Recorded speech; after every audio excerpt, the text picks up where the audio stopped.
ముందుగా అందరికీ నమస్కారం. ఛానల్లోకి స్వాగతం. మన నిత్య జీవితంలో ఏ దేవుడి గురించి అయినా కూడా ఎంత తెలుసుకున్నా కూడా తక్కువే. అలాంటిది ఈరోజు కాలభైరవ స్వామి గురించి కొన్ని విషయాలు తెలుసుకోవడం కోసమే ఈ ప్రయత్నం అనేది చేస్తున్నాము. ఈరోజు మనం స్వామి శ్రీ బోధానంద స్వామి గారితో ఉన్నాము. వారితో మాట్లాడి మనకున్న సందేహాలన్నీ కూడా నివృత్తి చేసుకుందాము. నమస్కారం గురుగారు. మౌన వ్యాఖ్య ప్రకటిత పరబ్రహ్మతత్వం యువానం వర్షిష్టంతే వశదుషిగణైరావృతం బ్రహ్మనిష్టైః ఆచార్యేంద్రం కరకలిత చిన్ముద్రమానందమూర్తిం స్వాత్మారామం ముదితవదనం శ్రీ నమేదం శ్రీ దక్షిణామూర్తయే.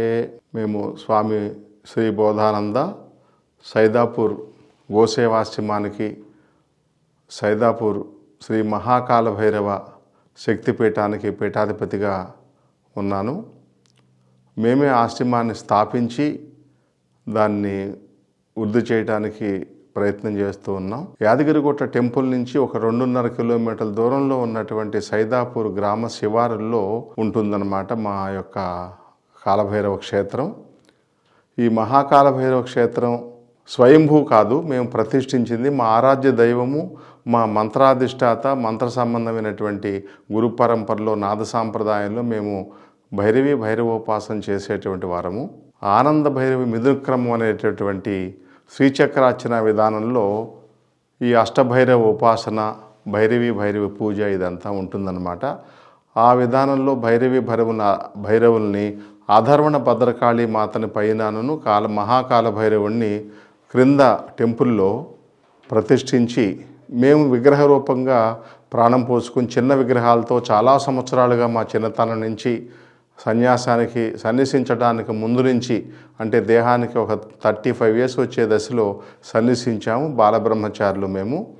ఆ సమయం నుంచి కూడాను స్వామివారిని మంత్రానుష్ఠాన రూపంగా, శ్రీచక్రార్చన రూపకంగా, పౌర్ణమి రాత్రి సమయాల్లో, అమావాస్య 2వ రోజు, శుక్రవారం సాయంత్రం సమయాల్లో పాత్రాసాదంతో అనేక రకాలుగా ముద్రలతో మంత్రాలు కల్పంతో, ఇది మీరు గణపతి కల్పం, వినాయక వ్రత కల్పం ఎలా అంటారో అలా శ్రీచక్రార్చన విధానాల్లో ఉండేటువంటి ఆ కల్పం అనబడే ఒక గ్రంథాన్ని అనుసరించి, గురు పరంపరను అనుసరించి మేము పూజించుకుంటూ ఉండే దశలో ఈ యాదగిరిగుట్ట పరిసరాల్లో 10 సంవత్సరాలు ఉన్న తర్వాత ఒక ఆశ్రమాన్ని స్థాపించాలనుకున్నాం.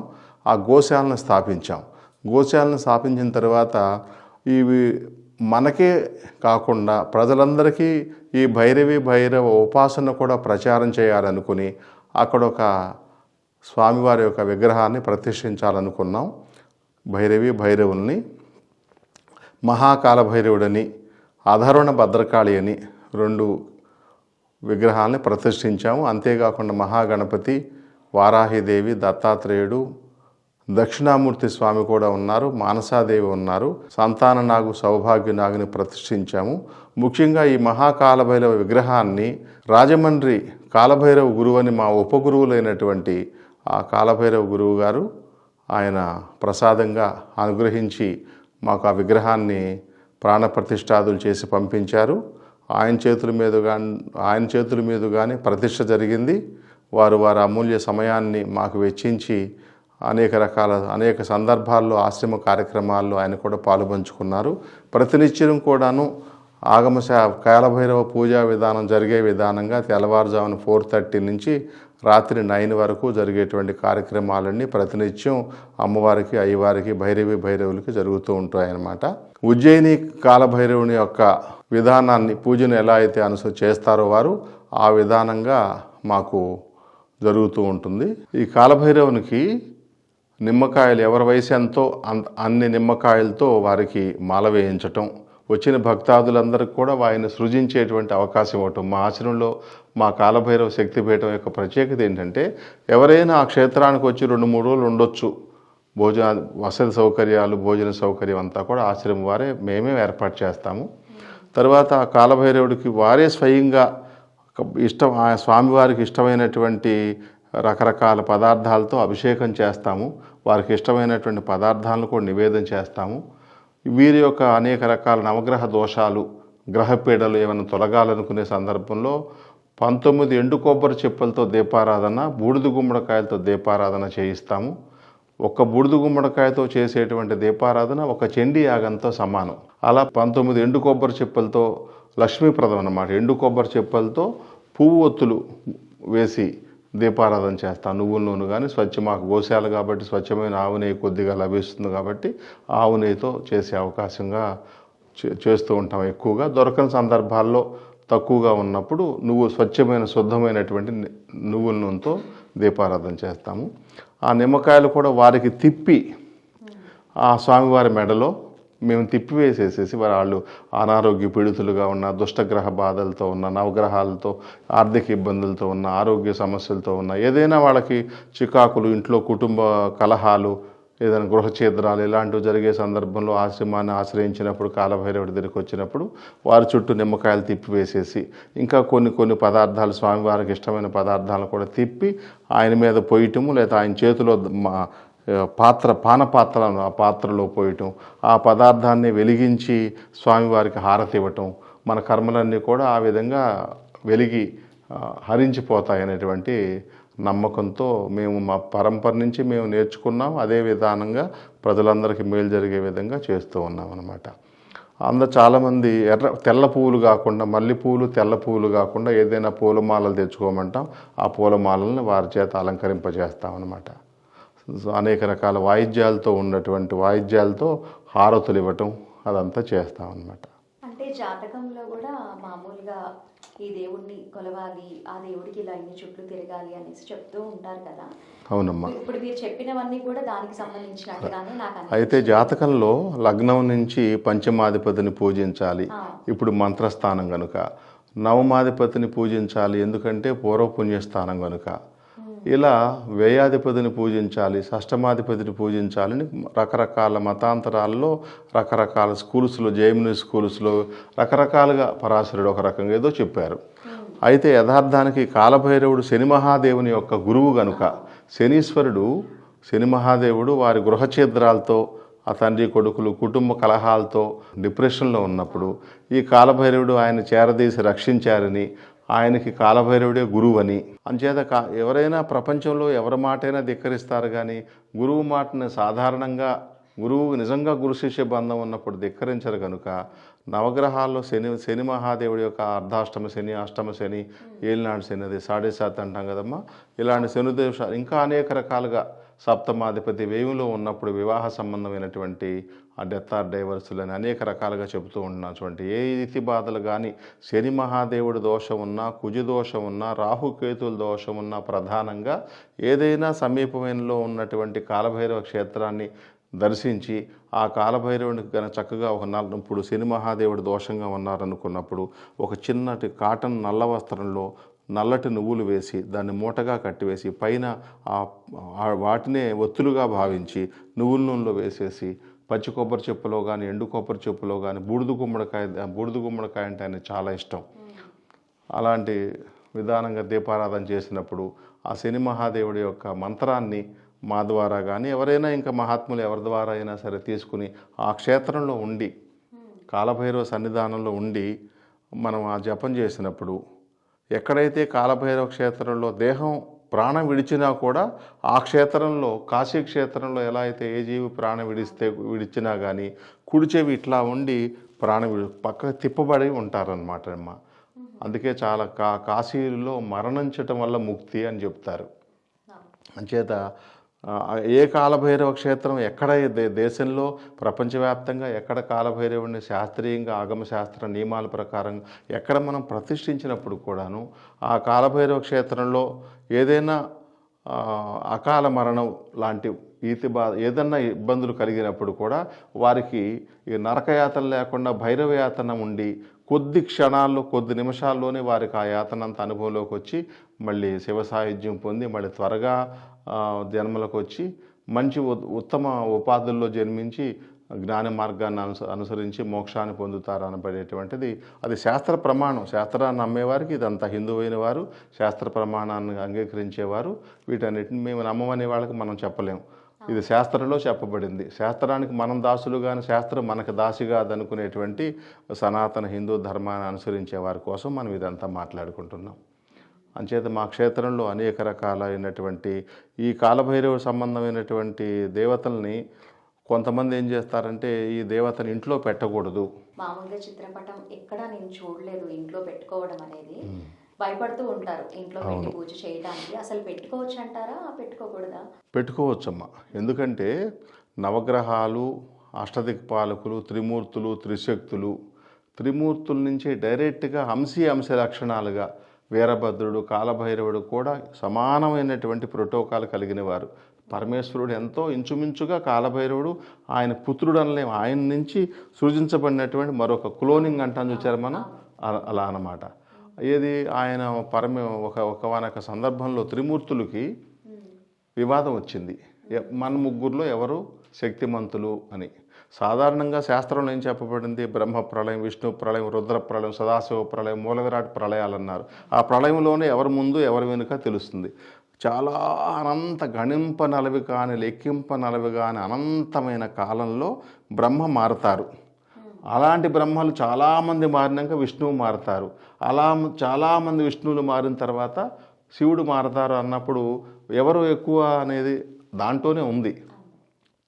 బాగా చిరకాలం జీవించేటటువంటి పరిపాలించి తర్వాత సృష్టిని పోషణ కంటే కూడా లయ సంహారం చేయటం, సృష్టించటం ఆయన పని. అలా ఈ లయకారకుడైనటువంటి పరమేశ్వరుడు యొక్క జీవన ప్రమాణం అనేక బ్రహ్మలు అనేక విష్ణువులు మారిన తర్వాత కాబట్టి ఆయనకు అంత శక్తిమంతుడని ఒప్పుకోకుండా ఈ బ్రహ్మదేవుడు విష్ణుదేవుడికి సందేహం వచ్చిందనమాట. నేను సృష్టిస్తాను, పోషిస్తాను, సంహరించడం ఏమో చంద్రవందరగా చెరిపేయటం పెద్ద కష్టమేముంది అనేటువంటి ఒక సందేహంతో నేను గొప్ప అనుకున్నప్పుడు పరమేశ్వరుడు ఒక శిల రూపంగా, లింగం అంటాం కదా మనం, ఆ లింగ రూపాన్ని వర్ణించాలంటే వేరే రకమైన తాంత్రికంగా వర్ణించాల్సి ఉంటుంది. వైదికంగా మనం మాట్లాడుకునే సందర్భంలో ఆ లింగ రూపం దానికి అందుకే చెప్తారు పరమేశ్వరు యొక్క ధ్యాన శ్లోకంలో, ఆపాతాళ నభస్థల అంతభువన బ్రహ్మాండ మా విస్ఫుర జ్యోతిస్పాటిక లింగ అని చెబుతారు. ఆపాతాళ అన్నప్పుడు కింద అతల వితల సుతల రసాతల మహాతల పాతాళాలు, తర్వాత భూలోకం, తర్వాత 6 లోకాలు పైన. ఈ అన్నిటి కూడా అనేక బ్రహ్మాండాలంతా కూడా వ్యాపించిపోయినటువంటి ఆ శివలింగాన్ని కిందకొకళ్ళు పైకొకళ్ళు వెళ్ళారంట. అయినా తెలుసుకోలేక నేను చూచానని అబద్ధం చెప్పానంట. ఆ అంతం చూచాను నేను, ఆది కింద ఆఖరిలో చూచానంటే ఆయన కోపం వచ్చేసి అబద్ధం చెబుతున్నాడు. విష్ణువేమో దండం పెట్టాడు, నువ్వే గొప్పవాడివి, నేను తెలుసుకోలేకపోయాను. ఆది మధ్యాంతరహిత అనిర్వచనీయ అని చెప్తాం మనం హిందూ సనాతన ధర్మంలో. వేదాంత తత్వ విచారణ వచ్చినప్పుడు భగవత్ స్వరూపాన్ని ఏమని ఉపాసిస్తాము, సచ్చిదానంద స్వరూపము, అహం నిర్వికల్పో నిరాకార రూపో విభుత్వచ్చ సర్వత్ర సర్వేంద్రియాణం అంటాం అనమాట. అంటే ఒక ఆకారం అనేది లేదు, సర్వవ్యాపకము, అనంతము, అనిర్వచనీయము అని చెప్తాం. కాబట్టి అలాంటి స్వరూపం నీవని దండం పెట్టాడు విష్ణుదేవుడు. బ్రహ్మదేవుడు అలా దండం పెట్టుకోకుండా నేనే గొప్ప అని అబద్ధం చెప్పినందువల్ల ఆయనకు అప్పుడు 5 శిరస్సులు ఉండేయంట బ్రహ్మదేవునికి. ఇప్పుడు చతుర్ముఖ బ్రహ్మ, అప్పుడు పంచముఖ బ్రహ్మ అనమాట. అప్పుడు ఆ జటాజోటం నుంచి తన క్లోనింగ్గా ఒక తనంతటి శక్తిమంతుడైనటువంటి ఆ భైరవుడు అనేటువంటి ఒక భయంకరమైన రవం చేస్తా పుట్టాడంట ఆయన. ఎందుకని ఒక ఉగ్రం ఉండి ఒక కోపం ఉంటే కదా మనం ఏదన్నా ఒక సంహారక క్రియ చేయగలిగేది. అప్పుడు మొత్తం పేకాలు తీసేయకుండా, శిరస్సులు తీయకుండా ఒక గోటుతో ఒక శిరస్సును తీసేశారంట. మిగతావి తీసేయకోకుండా ఆయన శరణు కోరాడు. ఆ శిరస్సు ఎట్లయినా బ్రహ్మహత్య పాతకం కాబట్టి ఆ చేతిని అంటూ ఉంటే అప్పుడు పరమేశ్వరుడు మీరు దేశాటన చేస్తూ ఉండే లోక సంచారం చేసినప్పుడు, లోకం అంటే ఈ భూమనే కాదు అనేక త్రిలోక సంచారులు వారు కామరూప ధారణ పుట్టుకతోనే క్లోనింగ్ కాబట్టి ఈయనకి ఎంత ఉందో అంత శక్తి సంపన్నత కలిగిన వారుగా ఉంటారు కనుక కాశీక్షేత్రంలోకి వచ్చినప్పుడు అది విడివడిందని, అది వేరే కథ అనుకోండి. అక్కడ కాశీక్షేత్ర పాలకుడుగా కాలభైరవుని ఉంచారు. ఉజ్జయిని కాలభైరవుడు విదర్భ ప్రాంతంలో, మధ్యప్రదేశ్ ప్రాంతంలో, ఉత్తరప్రదేశ్లో కాశీ కాలభైరవుడు మన దేశంలో ప్రపంచవ్యాప్తంగా కీర్తి 2 క్షేత్రాలకి. అనేక చోట్ల ఇప్పుడు మహానుభావులు చాలామంది కాలభైరవుడిని అనేక రూపాలుగా ఉపాసిస్తూ విగ్రహ రూపంగా ప్రతిష్ఠించి పూజలు అందుకునేలాగా చేశారు. అయితే ఏంటంటే కొన్ని ప్రాంతాల్లో వారి గ్రామదేవతలు కులదేవతలు ఉండేటువంటి ప్రాంతాల్లో వేరే దేవతల పూజలకు వెళ్ళినా వ్రతాలకు వెళ్ళినా అక్కడ ఏదన్నా ఒక ఉత్సవం జరిగినప్పుడు సంబరంగా ఏదైనా జరిగినప్పుడు వెళ్ళినప్పుడు కూడా వారు మన వెంటబడి వస్తారేమో, అక్కడ తిని వస్తే వస్తారేమో, అదేమైనా తెచ్చుకుంటే వస్తారేమో అనేటువంటి భయాందోళన చేత, పైగా ఆయన నగ్నంగా ఉంటారు, కపాలమాల ధరిస్తారు, శ్మశానంలో ఉంటారు, చితాభస్మాన్ని పూసుకుంటారు. తర్వాత అంత్యేష్టి క్రియలతో వారికి సంబంధం. ప్రథమ అఘోరి కాలభైరవుడు అంటారు. అసలు పరమేశ్వరుడే ప్రథమ అఘోరి అంటారు. అఘోరి అంటే అందరూ తెలిసిందే. నగ్నంగా ఉంటారు, శ్మశానంలో భస్మం అని పూసుకుంటారు. ఇంకా కొన్ని భ్రమల ప్రకారం ఆహారాన్ని, మృత దేహాన్ని ఆహారంగా స్వీకరిస్తారు. నఖాలు గోళ్ళై బాగా పెంచుకుంటారు.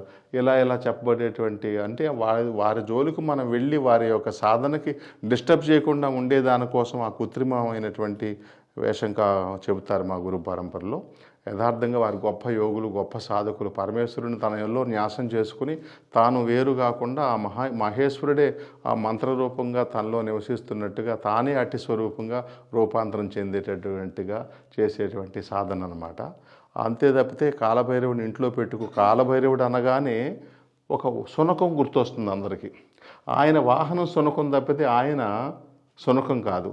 అయితే కుక్క భయంకరంగా ఎట్లా అరిచారో అట్లా ఒక ఆ స్వరాన్ని సృష్టించి బ్రహ్మ యొక్క శిరో మదనం చేసినప్పుడు, త్రుంచినప్పుడు ఆ విధంగా రవం చేశారు కాబట్టి భైరవుడు అని చెప్పారనమాట. ఆయన మహాకాల భైరవుడిగా మేము ప్రతిష్ఠించాము. ఎవరైనా వారి గృహాల్లో, కొంతమంది గ్రామం శునకం కాబట్టి గుమ్మాల దగ్గరే ఉంచాలి, లోపల తీసుకురాకూడదు. తప్పకుండా శివుడన్నా శ్మశానంలో ఉన్నారు. ప్రమద గణాది నాయకుడు అన్నారు ఆయన. పులి చర్మం కట్టుకుంటారు, గజ చర్మం కట్టుకుంటారు, సర్పాలను పెట్టుకుంటారు. త్రిమూర్తుల్లో ఒకడు ఆయన. వారికి అది ఏదైతే వారికి బాగా ఇష్టమైంది ఇంకోళ్ళకి ఇవ్వలేరు కదా. ఆయన అంతా నగలు అన్ని రకరకాల నవరత్న ఖచ్చిత వజ్రాభరణాలు ధరించేటట్టయితే సృష్టికి ఏం అనుగ్రహించగలరు? ఆయన యొక్క వైరాగ్యాన్ని మనం పొందాలి. ఆయన వైరాగ్యంతో ఆనందంగా ఉన్నారు కాబట్టి మనకి ఇచ్చేవారుగా ఉంటారు. ఆరోగ్యం భాస్కరాదిచ్చేత్, ఐశ్వర్యం ఈశ్వరాదిచ్చేత్ అన్నారు. ఎందుకని? ఆయన ఐశ్వర్యం మీద వ్యామోహం లేదు, ఆయన యోగి. అంచేత కాలభైరవుడు నిరభ్యంతరంగా అందరి గృహాల్లో ప్రతిమ రూపంగా పెట్టుకునేటప్పుడు ఒక అంగుళం ఇంతకంటే మించి పెట్టుకోకూడదు. దాన్ని చాలా చక్కగా మహానివేదన చేసే విధానాలు, సమయపాలన చేయాల్సి ఉంటుంది, ఏ టైంలో ఏదని. అలా కాకుండా ఒక విగ్రహ ప్రతిమ ఒక చిత్రపటంగా పెట్టుకున్నప్పుడు చక్కగా వారికి ఇష్టమైనటువంటి తిథి నక్షత్ర యోగకరణాలు ఆగమశాస్త్రంలో చెప్పబడింది. ఆయనకి ఇష్టం ఏంటన్నమాట? మంగళవారం లేదా శనివారం. తిథుల్లో అష్టమి లేదా పౌర్ణమి, అమావాస్య.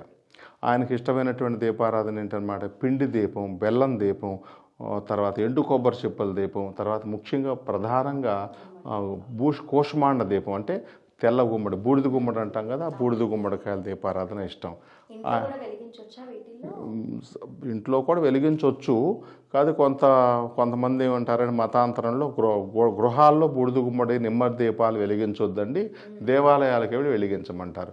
దేవాలయం ఇంట్లో కాలభైరవుని పెట్టుకుని ఆ లక్ష్యంగా ఒక చిత్రపటాన్ని పెట్టుకుని జపం చేసుకున్నంత వరకు ఆ ఎండు ఖర్జూరాలు, పటికి బెల్లం, డ్రై ఫ్రూట్స్ అవి ఆయనకి ఇష్టం అన్నమాట.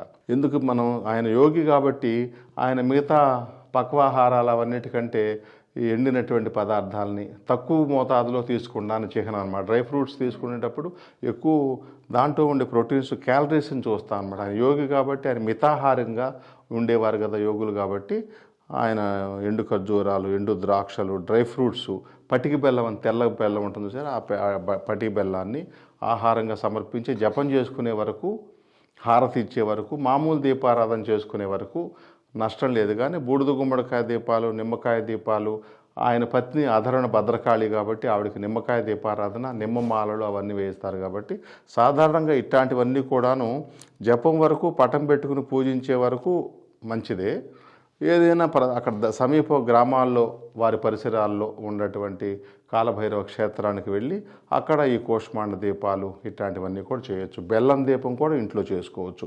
మన బెల్లం గుండ్రంగా కాకుండా పలకగా ఉండేటువంటి బెల్లాన్ని మధ్యలో చిన్న చిల్లులాగా చేసి, గుంతలాగా చేసి, అది ప్రమిదిలో మనం ఎలా నూనె పోస్తామో దాంట్లో నూనె పోసి దాంట్లో పువ్వొత్తులు కానీ పొడుగొత్తులు కానీ వీలుని బట్టి అలా దీపారాధన చేసే వరకు కూడాను. ఆ దీపం వెలిగించిన తర్వాత ఆ బెల్లాన్ని ఏం చేయాలి? సాధారణంగా ప్రసాదంగా తీసుకుంటారు, తీసుకోవచ్చు నిరభ్యంతరంగా. ఈ భగవంతుడికి అర్పించిన ఏదైనా సాదం అంటే పదార్థం అని, సాదము ప్రసాదంగా మారింది ఆయన దగ్గర పెడితే. దాన్ని మనం కళ్ళకద్దుకుని తీసుకున్నప్పుడు మహాప్రసాదం అయిపోయింది.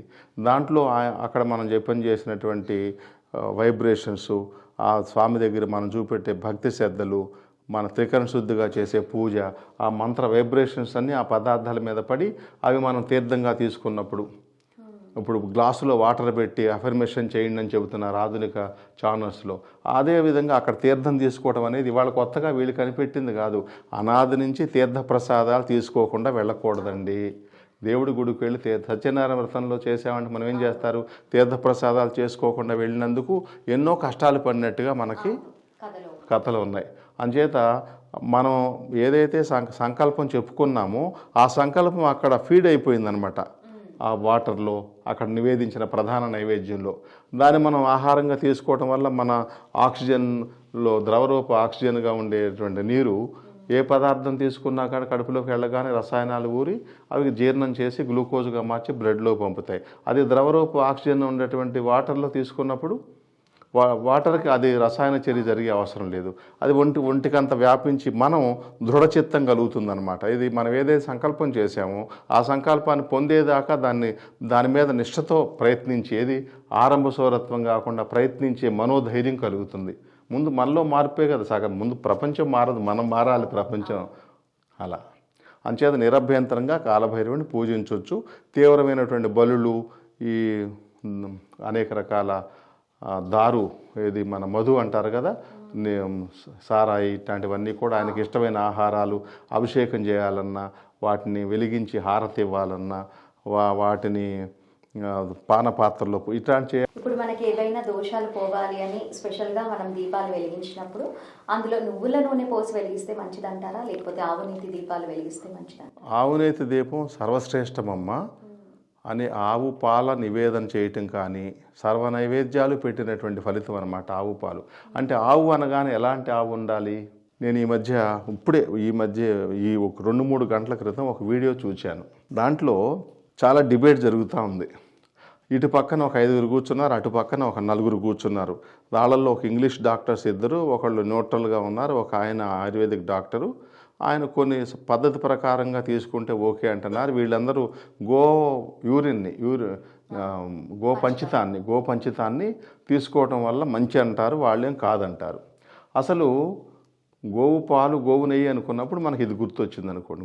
స్వచ్ఛమైనటువంటి నెయ్యి అంటే గోవు పాలు, అంటే గోవు నెయ్యి అంటే అర్థం ఏంటి? ఆవు నెయ్యి అంటే ఈ జెర్సీవి, హైబ్రిడ్స్వి, ఈ సెమ్మన్ చేయించినవి, కట్టివేసి పుట్టినప్పటి నుంచే చనిపోయే వరకు ఒక ఆవరణలో బంధింపబడి ఉన్నటువంటి ఇంచుమించు హౌస్ అరెస్ట్గా ఉండేవి కాదు. మీరు ఎక్కడైనా ఇప్పటికీ ఉన్నటువంటి కొన్ని పల్లెల్లో, నార్త్ ఇండియాలో కానివ్వండి, కొంకణ ప్రాంతం అనివ్వండి, మన తెలంగాణ ప్రాంతంలో చిన్న జాతి స్వదేశీ జాతులు ఎక్కువ పాలసారగలిగినవి కొన్ని జాతులే ఉన్నాయి. గీరి, షాహివాలు, ఇట్లాంటివన్నీ. మామూలుగా నాటు జాతులు ఉన్నాయి. కృష్ణలోయ జాతి మన తెలంగాణ ప్రాంతానికి, ఒంగోలు ఆంధ్రప్రదేశ్ ప్రాంతానికి. ఈ జాతి ఎట్లా ఉండాలన్నమాట, క్రమశ వాటి యొక్క జన్యుపరమైనటువంటి లోపాలు ఎలా, ఒక ఆంబోతుతో ఒక ఆవులు కలవటం వల్ల, అది కూడా విడిచిపెట్టినటువంటి ఒక పర్వతారణ్యాల్లో, బీడు భూముల్లో, బంజరు భూముల్లో పూర్వకాలంలో ప్రభుత్వం కూడా, మన హిందూ ప్రభుత్వాలు లేకుండా వేరే ప్రభుత్వాలు ఉన్నా ఆ స్వదేశీ ఆవుల యొక్క విశేషం గ్రహించారు వారు. మంత్రులందరూ హైందవులే కాబట్టి 80% మంది. అందుకని గోచర భూములు అని చెప్పి పెట్టారు. ఆ గోచర భూములు, బంజరు భూములు అన్నీ పోయి ఇప్పుడు పట్టాల కింద రాజకీయ నాయకులు ఓట్ల కోసం మార్చేశారు. ప్రతి గ్రామానికి కొంత బంజరు భూమి ఉండేది. ఆ బంజరు భూమిలో ఈ గోవులు ఏం చేసేది, అక్కడ మేసేవి. ఆ మేసేటప్పుడే వాటి స్మెల్ను బట్టి, వాటి హావభావాలను బట్టి ఈ మగ నందులు ఉంటాయి కదా, అవి గుర్తించి వాటికి కలిసినందువల్ల ఉత్పత్తి అయినటువంటి ఏమాత్రం కల్తీ లేకోకుండా జాతులు ఆ విధంగా ఉన్నటువంటి గోవులు, వాటి పాలు, అది కూడా ఎలా తీయాలి, గోవును కడిగి చక్క దూడను వదిలి మూతికో బట్ట కట్టుకుని, ఆ గోవు అంటే ఏంటి, లక్ష్మిగా భావించాం మనం. ఆ గోవు పాలు తీసి ఆ గోవు పాలను చక్కగా స్నానం చేసి గోవు దగ్గరికి వెళ్ళి ఆ గోవు పాలను కాచి చల్లార్చి తోడుపెట్టి దాన్ని చిలికిన వెన్న, ఆ వెన్నను కాచినటువంటి నెయ్యి, ఆ నెయ్యిని దీపారాధనలో ఉపయోగించడం వల్ల సర్వశ్రేష్టం.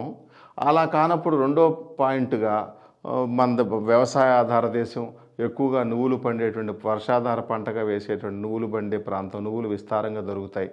ఆ నువ్వులు శుద్ధమైనటువంటి నువ్వుల నూనెని మనం తక్కువగా కల్తీ, దాంట్లో కూడా వైట్ ఆయిల్ అది కలిపేస్తున్నారు అనుకోండి. ఇప్పుడు పంటలు తక్కువ అవటం వల్ల, ఎక్కువ డిమాండ్ నుండి సప్లై తక్కువ ఉండటం వల్ల ఆ శుద్ధమైనటువంటి నువ్వుల నూనె మనమే నువ్వులు కొనుక్కుని, నల్ల నువ్వులు కొనుక్కుని, వాడకానికేమో తెల్ల నువ్వులు వాడుకుంటాం అనుకోండి, నల్ల నువ్వుల్ని మనం శుద్ధమైనటువంటి కట్టి గానుగు నూనెలో, లేదంటే గానుగులు మనం దగ్గరగా ఉండి ఆడించుకుని ఆ నూనె తీసుకొచ్చి ఆ నూనె దీపారాధనగా మనం చేయాలి. అప్పుడు నిజమైనటువంటి ఫలితం కలుగుతుంది. ఎందుకనమాట, కల్తీ. ఇప్పుడు హవనం చేస్తే ఆ మేఘాలు అన్నాద్భవతి భూత అని చెప్పారు కదా గీతలో. ఆ హోమాలు, అగ్నిహోత్రం కర్మ వల్ల ఇవన్నీ జరుగుతున్నాయి, సృష్టి క్రమం అని చెప్పబడింది. అది వేరే పాయింట్గా దాంట్లోకి వెళ్ళట్లేదు. అలానే ఇది దీపహోమం అనమాట. అంత పెద్ద హోమగుండంలో నువ్వు ఆవు నెయ్యి వేసి, ఏదో నెయ్యి వేసి, ఏదో చేసి ఫలితాలు రాలేదంట. స్వచ్ఛమైన ఆవు నెయ్యి వేయండి, ఎందుకు వర్షాలు పడవు, ఎందుకు మనం కోరికలు నెరవేర, దాంట్లో సగం డాల్డా పసుపు కలిపింది, లేకపోతే గేదె నెయ్యి, ఒంటి నెయ్యి, రకరకాల జెర్సీ ఆవుల నెయ్యి వేసేసి మనం హోమం చేసాము, లక్షలు ఖర్చు పెట్టి పనిచేసి స్వామీజీ హోమం చేయించారు, ఏమో ఫలితం రాలేదు. శుద్ధమైనటువంటి ఆవు నెయ్యి, దాంట్లో వేయవలసినటువంటి పదార్థాలన్నీ చక్క మంత్రవేత్తలతో సరైన సమయంలో ఆనందంగా చేస్తే ఎందుకు ఫలితం రాదు? అది అంత విస్తృతమైనటువంటి హోమంతో సంబంధమే. చిన్న ప్రమిదిలో కొంచెం నువ్వుల నూనె కానీ ఆవు నెయ్యి కానీ వేసి ఇక్కడ ఒత్తి వెలిగినప్పుడు దాని నుంచి ప్రభవించేటువంటి వెలుగు ఎలా అయితే ప్రభవించిందో మన మనోబుద్ధులను కూడా అది ప్యూరిఫై చేస్తుంది అనమాట. వాతావరణాన్ని కూడా శుద్ధం చేస్తుంది.